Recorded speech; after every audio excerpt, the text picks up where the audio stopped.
All right.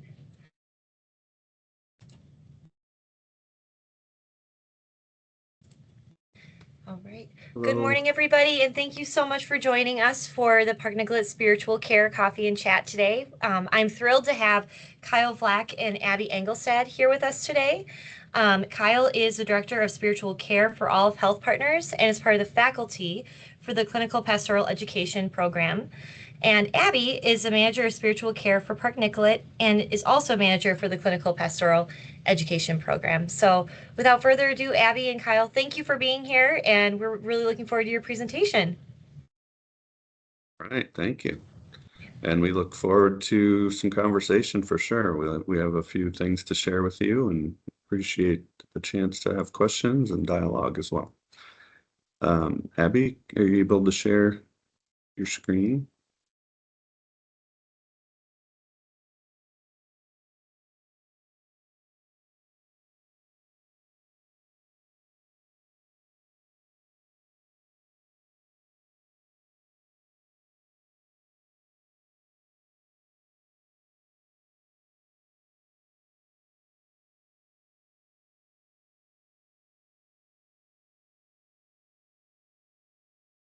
Okay.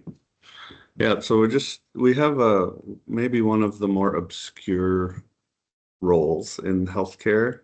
At least it feels that way from the inside sometimes. There's some accurate perceptions of what we do and sometimes not so accurate, and there's some traditions that I think are well known to the community that we retain, and then there are some advancements in our work too over the last 20 years that might be news to you or worth just highlighting and talking through a little bit. So we thought we'd just start with a little bit of what spiritual care is, what the modern day chaplain is, and then to highlight our work with you all at the Park Nicollet Foundation, a couple of partnerships that we have um, as well. Hopefully you know about them. If you don't, you will soon. Next slide. Yeah, so what is a professional chaplain? Say over the last, my career, 25 years or so already, that there's been a professionalization of chaplaincy. There's cognate, we call them cognate partners. There's the Association for Clinical Pastoral Education, which is the accrediting body for our program at Methodist, accredited since 1968, I believe, continuously. So a long legacy of training chaplains, many of whom work for us as staff. And then there's the certification bodies for chaplaincy, Association for Professional Chaplains being the biggest, and then some religious specific ones with the Jewish community, Catholic community, and so on. So that's what we mean by that last step of board certification. But overall, you need a bachelor's degree of any kind. It doesn't have to be related to the work, but it helps if it is. And then a master's degree, the Master of Divinity, which is usually like a 3-year master's, has kind of been the gold standard and still is, I guess. But we allow any kind of Masters of Arts as well. In chaplaincy, there's more and more programs around the country in chaplaincy, which is good to see. And then religious studies or spiritual counseling or something like that, theological studies. Sometimes there are folks like Catholic laywomen, for example, that don't have access to the full Master of Divinity track within their tradition. And so they might go to St. Kate's or something for a Master of Arts in spiritual counseling or theological studies. And we've been working to make our recruiting and our profession more and more inclusive over the years. And then we call them units, 4 units of CPE, clinical pastoral education. We're starting to refer to it sometimes also as psycho-spiritual education. Each unit is kind of a semester equivalent, so 1,600 hours total over usually at least a year. We have a residency program at Methodist with 5 residents, and they spend 12 months with us, and they get 3 of their 4 units within that 12 months. So it's a big part of their training. And then after CPE is complete and you have a job, you go on to get board certified, a lot like other disciplines. Next slide. So the origins of chaplaincy aren't just in healthcare, but they're big in healthcare. Obviously, there's chaplains that serve in prisons and in the military and so on, and they can have a little different focus. But for our purposes, say in the last 50 years, especially 50 years ago, what we now know as a professional chaplain probably didn't quite exist. And they were mostly community clergy. It was mostly religiously based. A lot of the hospitals and institutions were religiously based and founded. Local hospitals on the corner, established by some religious community and often staffed by their clergy. A lot of the care was religiously oriented and just what we might just call pastoral support and pastoral care, but also religious counseling and rights. Religiously based ethics, sometimes even prohibitive ethics, like with reproductive care and so on.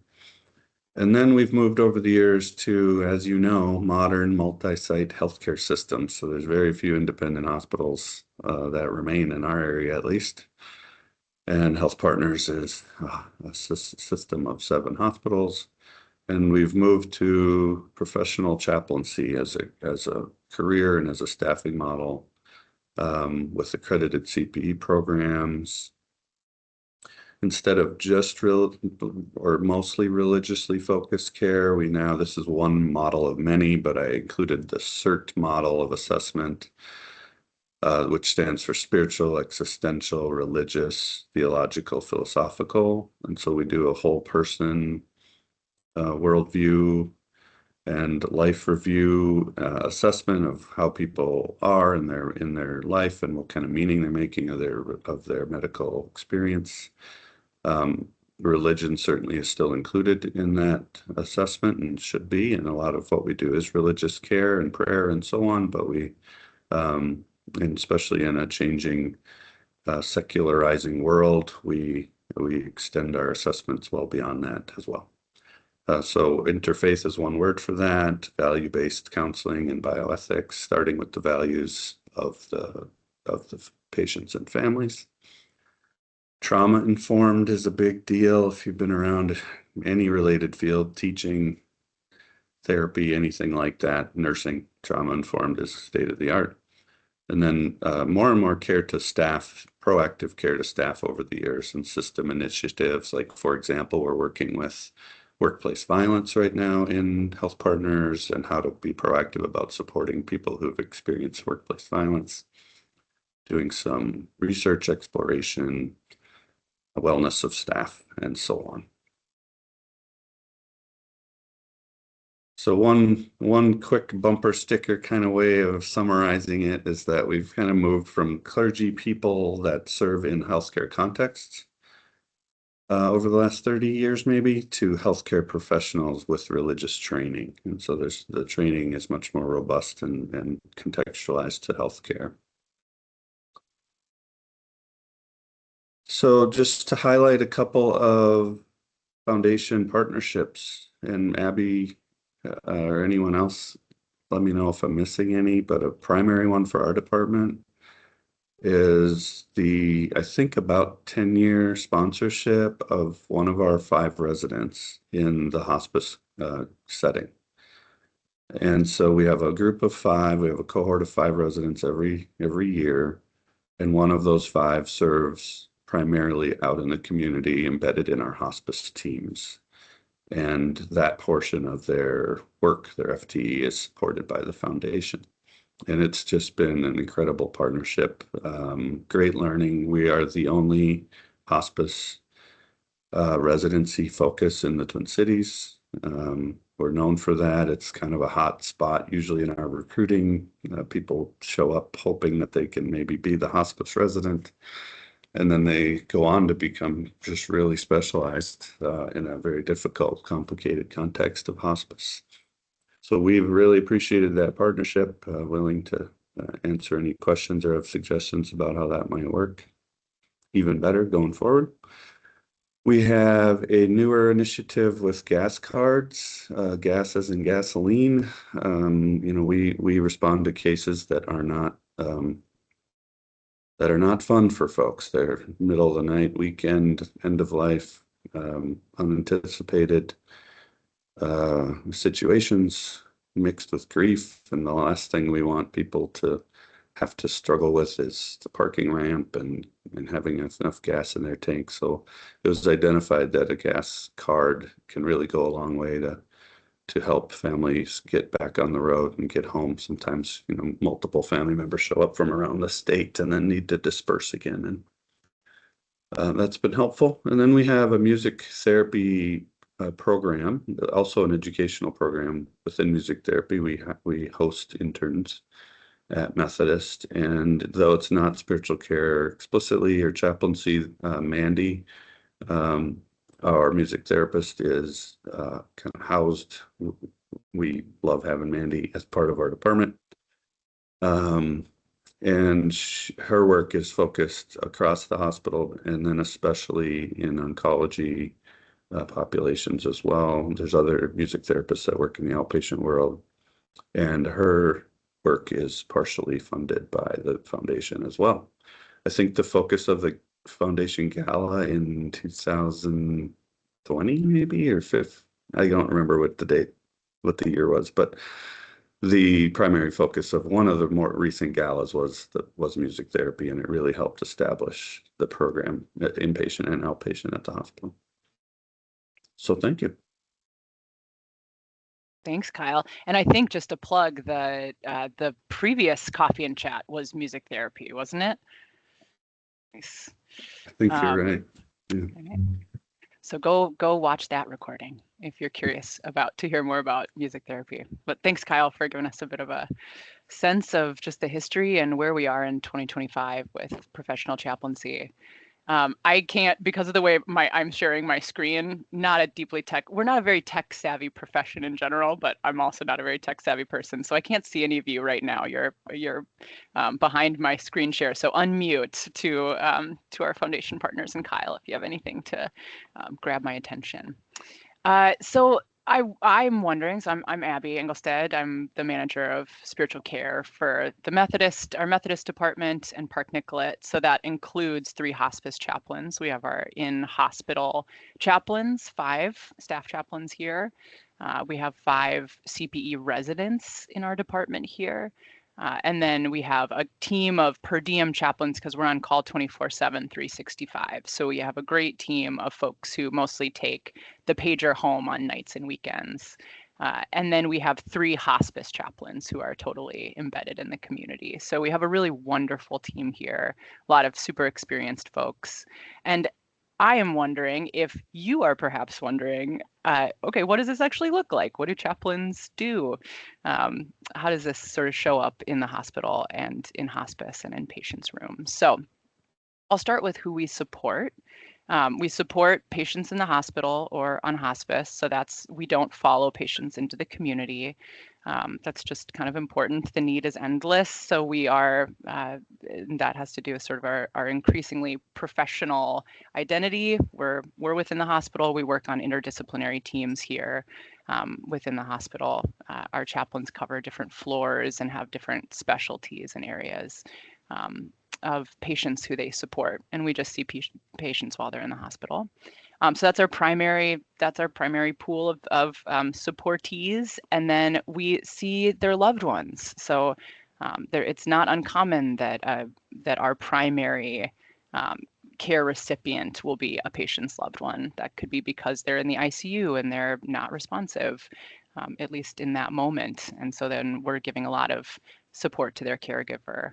And then increasingly, we're supporting staff, which Kyle was mentioning a few slides ago, but that's been a really organic partnership. We are professional listeners and kind of professionally compassionate, and we're embedded on these teams. And when things happen, healthcare can be really hard vocation. So our colleagues have just kind of leaned on us over the years, and we've formalized that more and more. It's become a really important and vital part of just our purpose in this work, caring for our colleagues. When do we provide support? So this is not an exhaustive list, but some biggies, some big categories of when we might be called in to support patients or their loved ones. We're a consultative service primarily, though I mentioned we're also on the pager, and we also proactively round on some of our sort of higher acuity units. But we might be consulted by a nurse or a doctor or a social worker or a physical therapist after a new diagnosis a patient receives, often a challenging new diagnosis. Somebody will really want to process that, and it's kind of a bread and butter role for us. Perhaps a change in prognosis. Somebody's been struggling with an illness and the prognosis has shifted, and there's some energy to process there or some need. After a sudden health event, we respond to all the cardiac arrest codes in the hospital. But that's another big reason people end up in the hospital is a stroke or a cardiac event or some other sudden health event that really both changes their life kind of overnight, but also as they start to make meaning of that event can really bring up a lot for folks. It can be a really powerful time to process values and priorities and what's important to people in their lives. We certainly support at end of life. I think some folks think chaplain and they think just end of life, and that is absolutely a bucket and a subset of our work and a really, really important one. But we plug in a lot more instances than that. But we absolutely walk with patients as they move through a terminal diagnosis or meet families in the emergency department if a loved one is being brought in by an ambulance. Whether they've survived that or not, we're called to the bedside after deaths often to support family and to kind of facilitate that space of reverence. And then in times of grief or distress, so that could have nothing to do with the previous three buckets, actually, that we get calls from nurses or doctors who just say, like, my patient is having a hard day today, and it might have nothing to do with their, or it might have something to do, but their VFib isn't necessarily the reason that they're needing support. Maybe it's a recent loss in their life or just distress about something else. So we're kind of wrap around in that way. And certainly I would say the takeaway is we're really there to see them as a whole person. And that's a really important part of our mission. All right, what does that actually, like, how does that show up in the room? What does that actually look like? I'm going to make this kind of a broad overview, and then I'm really hoping that I'll be able to show you what this looks like via a video clip. But we had a little bit of tech struggle with the video clip, so I'll tell you what it looks like, and if the video works, then you'll get to see it in action in kind of a rare way. But often these, as we're establishing a relationship with a patient or with their loved one, first step is to build trust, right? So if a chaplain walks in the room, I don't know how you'd feel if somebody just plopped down and said, tell me your deepest stuff, right? Probably not respond so well. So certainly we need to build trust and establish why we're there and who we are, and sometimes for patients what we're not. They might have associations with what they think a chaplain is. So we're there for support, we're there for them, we're not there to push any agenda, we're not there representing any specific faith tradition that we're trying to impose on anyone. We're really there, once we've built trust, to hear what's important to them, right? So I think about that kind of in two big buckets. Certainly to wonder with them about what they're carrying, what is particularly challenging for them in this moment, what's hard, what's heavy. Oftentimes that has to do with the reason they're in the hospital, but not always. Just what do they need additional support related to? And giving them space to talk about that, just giving them an avenue and a container in which to process that.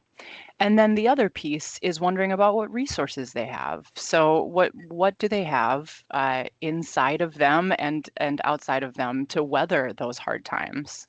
This is a really important part of our job. I hope that we walk out of the room and a patient feels deeply seen, deeply heard, and more connected to their resources to walk through whatever is going on for them. So I listed sort of two sub buckets here. They're external resources. So that could look like their spiritual community, perhaps their synagogue or their church or their mosque. It could look like their support system, their family or their friends. It could look like a ritual or a practice. So that's another place we really plug in. If a Catholic patient would feel really comforted by receiving Eucharist or receiving a sacrament of anointing, then we don't always have the resources to do that ritual in-house, but we can facilitate it by coordinating with a community liaison. So in the case of a Catholic patient who would be comforted by receiving communion or anointing, we might call our Catholic priest, right? And he could come and administer that ritual for that patient. If it's a indigenous patient who wants a smudging, that's important for their healing and well-being in that moment, then we can help facilitate that. And then the other bucket, and this is really a big part of kind of what sets chaplains apart, is wondering with them about their internal resources. So that's a few examples. That's their belief system. It's their sort of how they're oriented to the world, what's important to them, maybe their values. It could be their sense of self. But what are the pieces inside of them that they can lean on in these moments to help them weather and navigate what are often really, really challenging times? And I would say a lot of patients have a lot of energy to process these things. The hospital can be so disorienting. And it can bring a lot of these bigger existential questions up. Who am I? Kind of what's all this for? What has this all been for? What's important to me? And so a big part of what we do is just ask the question and then create the container to hold that processing for them. So that is me telling you about chaplaincy. I'm hoping I can actually show you this. So I'm going to stop sharing my screen. And Ivy, can you pull up your screen? Wonderful. And we're going to see if we can see. So if this works, what this is a documentary that was made about a chaplain resident. So a chaplain resident is, we have a residency here. It's a chaplaincy student, but they're there for a whole year. They've already done their master's degree. So they're not brand new. And this is a really talented person, but this documentarian actually followed a chaplain resident at Mount Sinai in New York for the entire year. And the access that he got is just extraordinary. And what I'd say is, we can tell you about what we do in the room, but there is just my word, and this doesn't have to be anyone else's, but there's a real sacredness to the encounter often where chaplains walk away and we come back to our departments and just feel kind of floored at what we had the honor to hold of our patients. And I think this scene captures some of that in a way that you don't get to see otherwise. They're such intimate moments. So let's see if it works. Ivy, go ahead and load it up. Shoot, the videos. Nah. Okay. It's the same challenge. We can hear it, but we can't see it. That's okay. Alas, let me just make a plug for this movie then. It's called A Still Small Voice. And it's just really a gorgeous film on its own. It's kind of a piece of art on its own. It's slow and it's beautiful and it's reverent. And I think it's the only time I've ever seen the work that we do on screen captured in that way. So if you are curious I think it's on Mubi. It's streaming on Mubi, M-U-B-I, and there's like a 7-day free trial. So if you're curious to watch a really beautiful movie about spiritual care, and about the challenges of the profession, burnout, and just how heavy it can be. But it's a gorgeous movie. It's not all heavy. It's really, really beautiful. So I would plug that for you. But in the absence of that clip, words will need to be sufficient for now. So let's wrap Kyle's and my talking at you portion and open up to some questions or comments. What are you wondering about spiritual care? What does this bring up for you? First of all, Kyle and Abbie, thank you so much for your wonderful presentation. And folks on the call, please enter your questions into the Q&A or the chat, and we will read them off for you. But just to start things off, I'm curious to know, would you be willing to share how, in your experience, spiritual care has helped improve patient outcomes? Go for it, Kyle. I'll let you take that one. Okay, yeah, we have an anecdotal sense that the more we do value-based conversations, including decision-making with patients and families, the more congruent the process of being in the hospital is for them.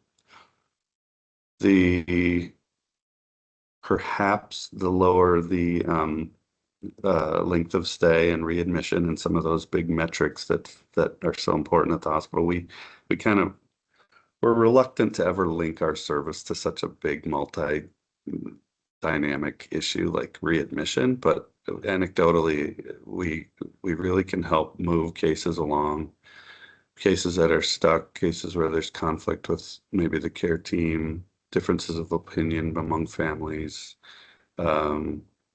We enter into those conversations. We sometimes facilitate, not just participate, but sometimes they're key figures in care conferences and helping teams connect with the families and patients in ways they've been maybe struggling to. Formal activity on the ethics committees is usually part of that as well. I always think of the time when I worked with heart transplant patients at Abbott Northwestern and LVAD, which is a big external pump, highly invasive thing. And everyone on the care team would do an assessment, social work, myself, obviously tons of medical assessment. And it was the most explicit time in my career where I came to realize that helping patients do something that is sometimes countercultural in healthcare, and that is to fully explore their ambivalence, the degree to which they're not sure about what they should do, the degree to which they're going to do it, but they really don't want to, the motivations people have for either choosing to not proceed with care or to do something so difficult as transplant. It can be very complicated and all about the grandkids and having those conversations in a way that doesn't just have a big yes or no in front of them. Are we going to do this or not? But makes all kinds of room for them to explore all of it. Not just the yes or no, but the complexity of that and the grief involved in that and the dread sometimes and the excitement and the hope. That's always been kind of a North Star for me in chaplaincy, that any healthcare provider and hospital culture can do that, but frankly, we often don't. We're pressed for time. We need to know where we're headed with care, and having people make a decision, not just make the decision, but feel like they've really they've been witnessed, they've been heard, they've had a partner to ask them questions they maybe wouldn't have considered. And so when they do make the decision, they make it in a way that feels integrated and value-based. That can be really rewarding. And I think maybe other disciplines aren't as trained to do that. They also don't have as much time as us sometimes to do that. And so those are a couple examples. Those are great. And the only thing I'd add is, there's good data and research out there about a lot of what happens to people, what lands people in the hospital are potentially traumatic events, and having a container to process and to be held in compassion. And, it's not necessarily something that's being done to you, but like your body's really just been through something. Let's take a cardiac arrest, for example, right? Somebody in their 50s who's just had a cardiac arrest and landed in the hospital. Whether that is a traumatic event that lives with them and develops into, and we could look at staff situations in these cases too, whether that turns into something like post-traumatic stress, or not really hinges on the support that people get often after those events. So I would say that's another place, just another bullet point in Kyle's good list of the places where we're trying to plug in is really create support around the hard, so people can integrate it, and maybe even eventually make meaning of it. And the ultimate goal is there's something called post-traumatic growth, right? The ultimate goal is somebody really works with what has happened to them or their diagnosis or their health event, and comes out of it eventually with just a deeper sense of who they are and what is important to them and how they want to live life, right? Because that absolutely happens with a lot of our patients. So we support that process in a really intentional way. Thank you both. Mm-hmm. And I do have another question here along the same lines of the care that you provide to patients and their families. How do you handle situations where the family called in spiritual care and the relationship didn't go smoothly, resulting in the family feeling angry or disappointed in the services? How do you handle situations like that? Yeah, Service, good the question. services provided by spiritual care? Mm-hmm. Yeah. Well, it's never happened. Yes. Okay. That's a good question. Yeah. Abbie alluded to sometimes the assumptions about who or what spiritual care is get in the way or take time to work through. We can inadvertently let people down, I think, in certain ways because they had an assumption about who we were, what we ought to do. Sometimes, frankly, it's as stark as theological or political or worldview issues that affect care, like a female chaplain will go in to speak with a fundamental. This happened recently, a fundamentalist couple, and they're glad to talk to a certain degree, but then when it comes time to pray, they suddenly say, "I'm sorry, we can't." We'd have to. This is, I think, a direct quote. We'd have to consult our pastor before we pray with you or receive your prayer. So it can be very complicated. It can be our shortcomings, of course, and it can be cultural, religious complication. Even then, the self of the chaplain is, we say in our biz, is like our primary tool. Our intellect and everything else hopefully supports that, but the use of ourself and our relational connection, even through tough times with patients, it really is our commitment. And so sometimes a good repair or staying relationally connected even after some sort of break is actually more powerful than if the break would have never occurred. That is not always the case, but we really try to stick with people, do our own work to not be defensive and, to use our power well and all of those things and try to stay connected. Mm-hmm. I would just add too that we're meeting people in time, and sometimes, I mean, the phrase I've used over the years to make sense of it to myself is peak life moments. That we're meeting people in these moments, sort of before and after moments sometimes where life was one way yesterday and it's different today. And those are very, very intense and stressful moments often. And so I agree with Kyle that, on everything, co-sign everything. And sometimes it is our shortcomings, or we are a training program, sometimes it's like, it could be a student chaplain. It could be a spiritual liaison type service, a Catholic priest who we call in and family was expecting something and maybe that's not, not what they got. So it's certainly an expectations and reality, I think, or often could occur there. But yeah, just co-sign what Kyle's saying, just really try to stay relationally connected, seek with curiosity and understanding, and never vilify the family, understanding that they're going through really stressful times. So that's our work that we do together too.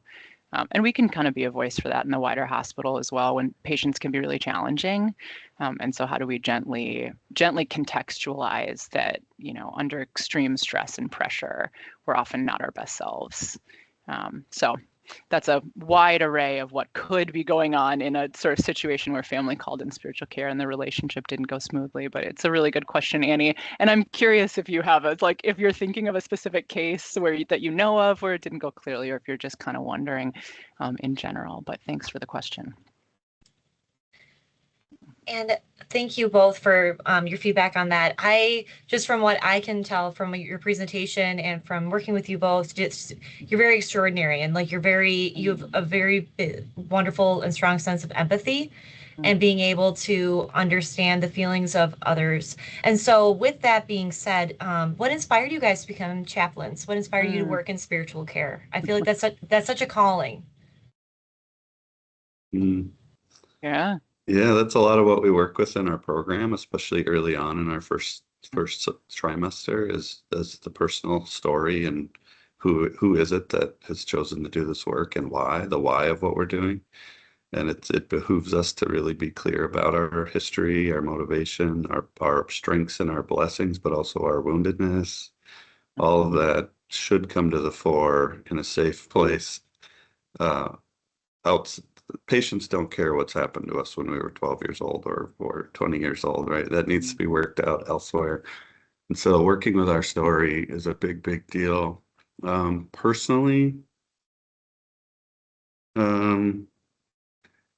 I'd say I've always been a sensitive kid, just kind of tuned in, intrigued with the world, intrigued with people.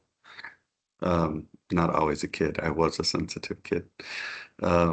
Looking back, I realized that I had, for whatever reason, I had this sort of what some people might find courageous. And for me, it just felt really meaningful, like eyes wide open kind of view of the world, like visiting patients that my mom had as a nursing assistant who were dying when I was very young and sitting by their bedside. And I became a nursing assistant in the nursing home in my hometown, like the week after I graduated high school. That was a very formative thing. And then I was a nursing assistant throughout college at Abbie Northwestern. And so I didn't know for sure, to be clear, I didn't know what part of healthcare. I am dually trained too. I'm a therapist. Abbie's training to become a therapist. There's a lot of overlap, and I wasn't totally positive. The doors for chaplaincy continued to open, and so I kept stepping through them because I love healthcare and I love people. And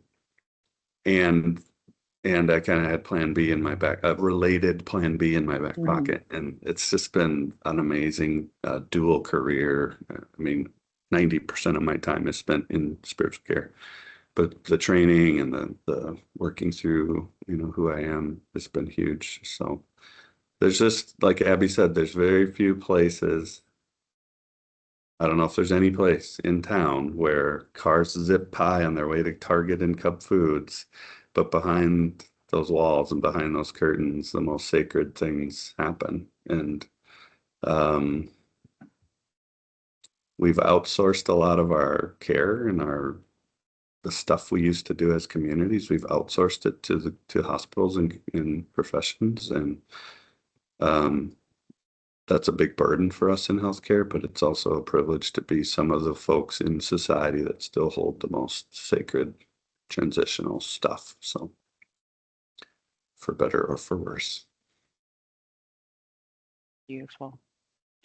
And I'll say just so briefly, because I saw Amy's comment in the chat, which was a really good one too, Amy's question about how we care for ourselves. I'll just say of how I got into chaplaincy so briefly. I'm at least, I actually don't know if I'm further than fourth generation, but I'm a fourth generation, like pastor, Lutheran pastor.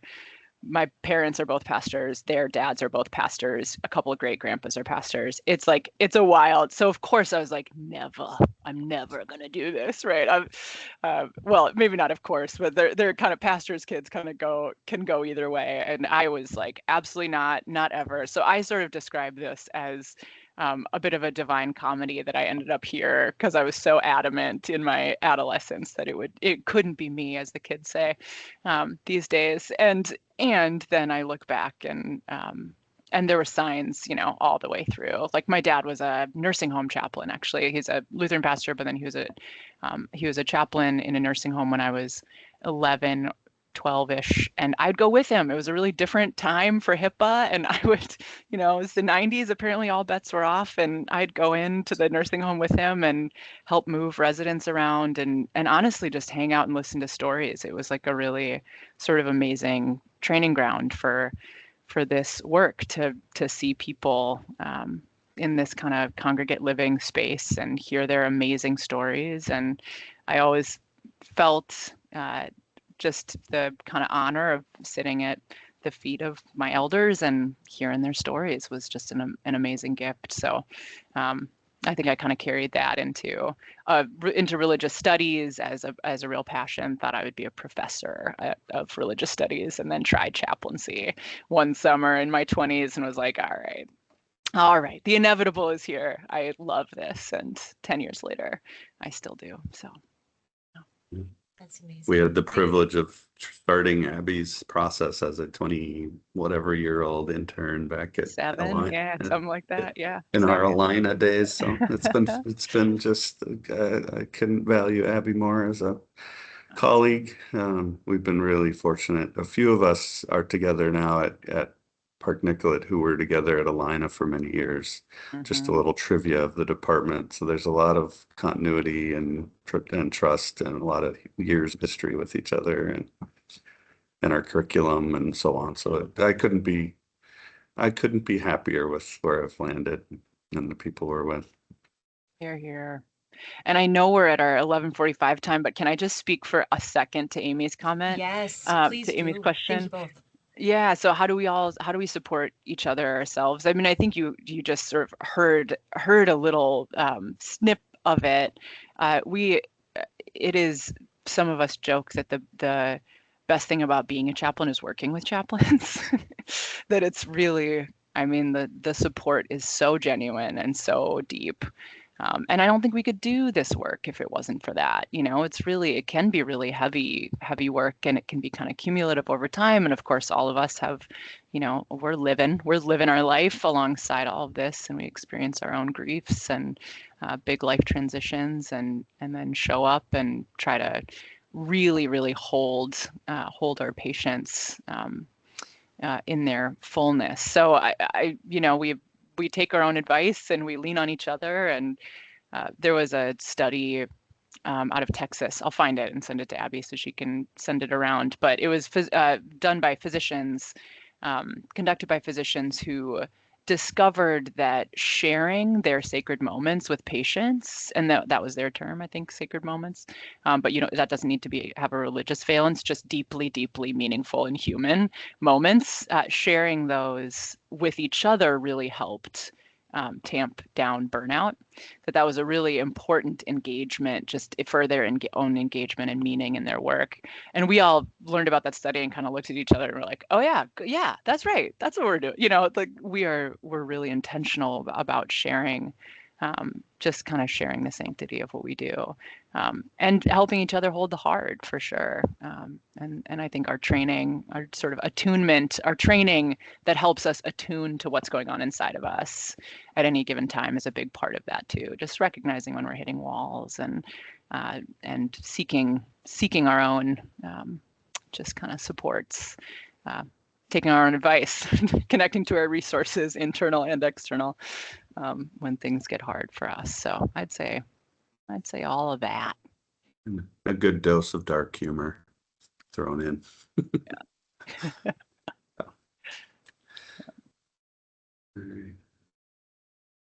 Well, thank you both so much for your time, and we'll include the link to the video, or at least information, in the post-event email. But thank you again, and I hope you have a wonderful day. The work you do is amazing, and it's a privilege to have been able to learn more about it today, because I feel like a lot of us had not known too much about it beforehand. So thank you. Cheers. Thanks, everyone. Our privilege. Thank you. Appreciate you. Bye.